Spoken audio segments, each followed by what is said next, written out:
It's 2 a.m. on the Saki Peninsula. A Russian air defense operator stares at a screen that's supposed to be silent this hour. Then a flicker. A heat signature blooms on a feed no one in that room can see yet. The substation outside Saki takes a hit, then a second. By morning, it's gone. 50 kilometers away in Sevastopol, a family wakes to a dead refrigerator and a hallway swallowed in darkness. They have no idea yet. The war just took another quiet bite out of their city's power. One node, among dozens now burning across occupied Crimea in a single week. And almost nobody watching this from Sevastopol or from Moscow understands yet that they're watching a plan Ukraine's own defense chief already described out loud, months before it happened. Hey everyone, welcome back to Professor Jiang Report. I'm so glad you're here with me today. Wherever you're watching from, whether it's an early coffee or a late night scroll, drop your city in the comments. I love seeing how far this community stretches. If this is your first time here, consider subscribing, because today we're breaking down exactly how Ukraine is turning Crimea into an island in real time,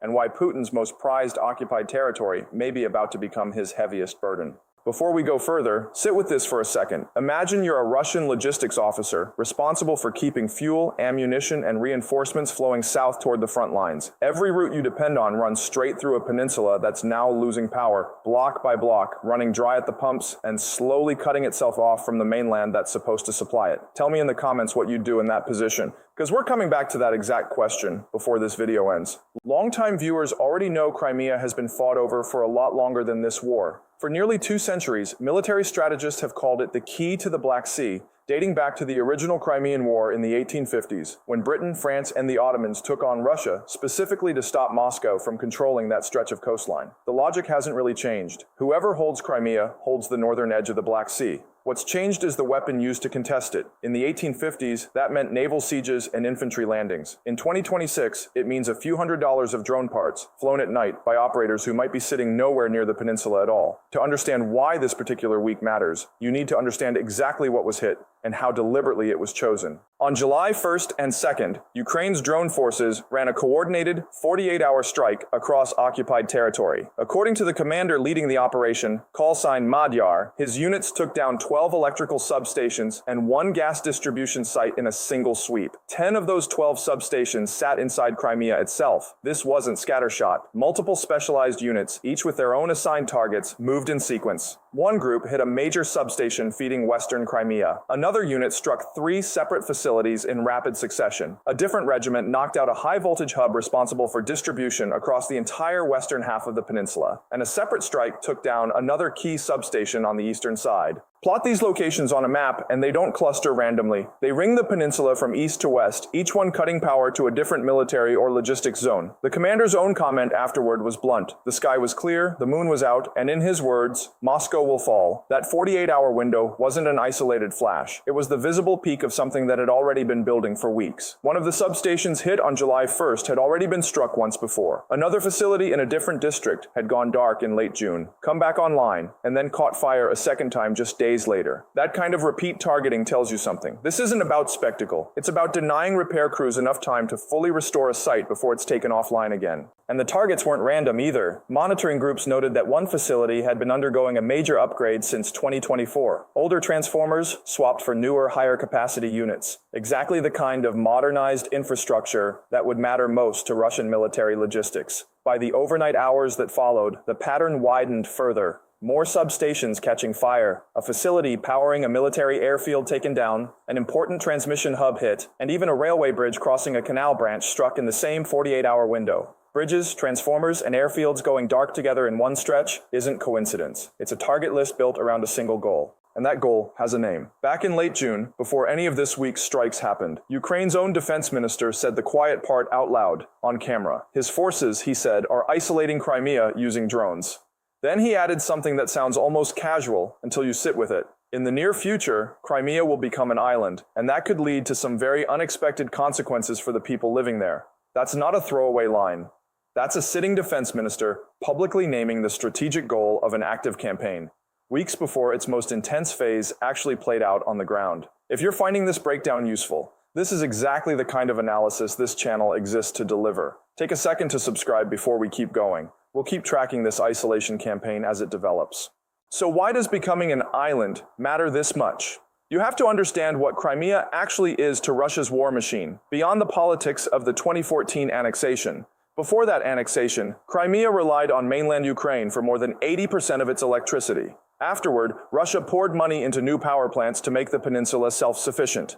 The problem, those plants were built with Western turbines, equipment that sanctions have since made almost impossible to properly repair or replace. Every strike that damages this grid does lasting, cumulative harm. There's no spare part sitting in a warehouse. Each hit stacks on the last, and the whole system gets weaker, not just temporarily darker. Layer a second crisis on top of that. Ukrainian strikes on Russian oil refineries, some hundreds of kilometers from the front, have knocked out roughly a quarter of Russia's total refining capacity. That shortage now stretches across 24 Russian regions and occupied Ukrainian territory, and Crimea has been hit as hard as anywhere. Public fuel sales have been suspended entirely. Where fuel exists at all, it's rationed, capped per vehicle, with jerry can refills banned outright to stop stockpiling. Even as Putin has publicly downplayed the severity, occupation authorities in Crimea formally declared a state of emergency in late June, specifically because of the fuel and infrastructure attacks. If this sounds familiar, it should. Historians have long pointed to the Allied bombing campaign against Germany's synthetic fuel plants in 1944, when German aircraft and tanks sat grounded, not because they'd been destroyed in battle, but because there was simply no fuel left to move them. That campaign alone didn't win the war, but it crippled German mobility in its final year in ways frontline combat hadn't managed on its own. Ukraine doesn't have anything close to that industrial scale, but the underlying principle is identical. An army that can't move fuel, power, and supplies to where it's needed is an army losing effectiveness, no matter how many soldiers or tanks it still has on paper. And the human toll of losing power and fuel at the same time is already visible. Sevastopol's Moscow-installed governor publicly asked residents to check on vulnerable neighbors and save their phone batteries for emergencies only, warning that overloading the strained grid could make things worse. That message went out with outside temperatures pushing close to 30 degrees Celsius. Trolley buses were pulled off their routes entirely. Parents were told to keep kids home rather than risk buildings losing air conditioning and water pressure without warning. This is what a rolling infrastructure collapse actually looks like. Not tanks crossing a map, but a governor publicly begging his own residents to conserve phone batteries. People far from Crimea describe something similar. Hours-long lines for fuel, uncertainty about whether the pump will even still be running by the time they reach the front of the queue. One resident described it as pure fear over not knowing where any of this is heading. Another put it more bluntly. If the crisis eventually forces major industries to shut down, things could spiral fast. Occupation authorities have gone further than most Russian regions, shutting down children's summer camps, cutting off civilian fuel sales entirely rather than just rationing them, and running rolling blackouts on a rotating schedule as the strikes keep mounting. Here's where it gets sharper, because Russia isn't just absorbing this quietly. Kyiv has followed a blackout for blackout logic since last autumn. Every time Russia hits Ukraine's grid, Ukraine answers by striking somewhere on Russia's own energy infrastructure. Just 2 days after one of Russia's deadliest strikes on Kyiv in months, Ukraine hit a gas turbine plant deep inside Russian territory, cutting power and water to several districts. One expert following the campaign summed it up plainly. Civilian blackouts were never the primary goal, but they're an accepted cost, because ordinary Russians need to feel some share of the burden their government keeps choosing to prolong. Both sides are now openly trading blackouts as policy, and the intensity on both ends has clearly escalated this summer, not eased. What sets Crimea apart from any other Russian target is what it represents to the entire war effort. This isn't just territory Russia wants to keep for its own sake. Crimea is the single most important logistics hub feeding the entire southern front.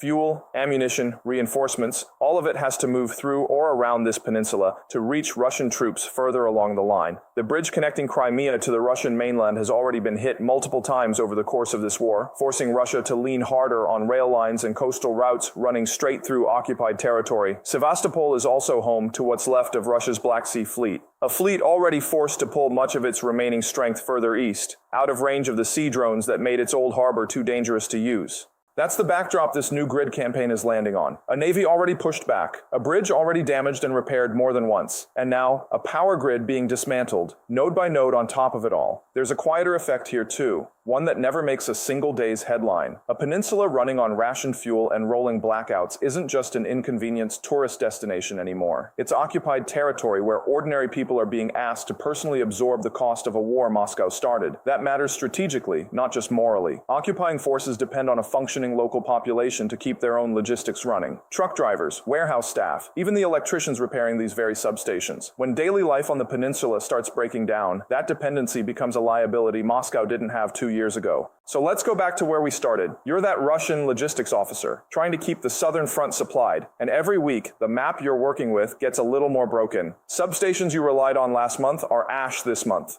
Fuel you counted on is rationed, if it's there at all. Bridges you routed convoys across are damaged or under repair. This is exactly the pressure campaign Ukraine's defense minister described back in June, playing out methodically, region by region, week by week. Whether this actually forces a strategic shift on the southern front, or whether Russia simply absorbs the damage and keeps moving supplies through whatever routes remain, is genuinely the open question right now. But given the pace and precision of these strikes over just the past 2 weeks, Ukraine's military leadership is clearly betting big on infrastructure pressure succeeding where frontline gains alone haven't. None of this is happening in a vacuum either. Western capitals are currently drafting long-term security guarantees for Ukraine, and Kiev has been pushing hard, including at recent talks abroad, to be recognized as a genuine security partner rather than simply an aid recipient. A methodical, technically sophisticated campaign like this one, sustained over weeks rather than a single dramatic strike, is exactly the kind of evidence Kiev can point to in those conversations. Whether that argument lands with allied governments is a separate question, but the timing, right as those talks are happening,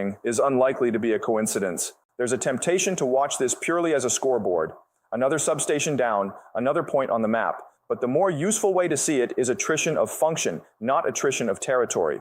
Russia isn't losing ground because of these strikes. It's losing the ability to reliably move what it already has to where it needs to be. That's slower and less dramatic than a frontline collapse. But historically, it's often the kind of pressure that actually decides how long an occupying force can hold a position it's already sitting on. An army can survive without gaining new ground for a long time. It has a much harder time surviving without fuel, without power, and without a working rail line behind its own front. That's where things stand heading into the next few weeks. And given how fast this campaign has escalated since late June, there's a real chance the picture looks completely different again within days, not months. If you want to keep tracking exactly how this unfolds, hit subscribe now so you don't miss the next update the moment it happens. Thanks so much for watching all the way through. I'll see you in the next one.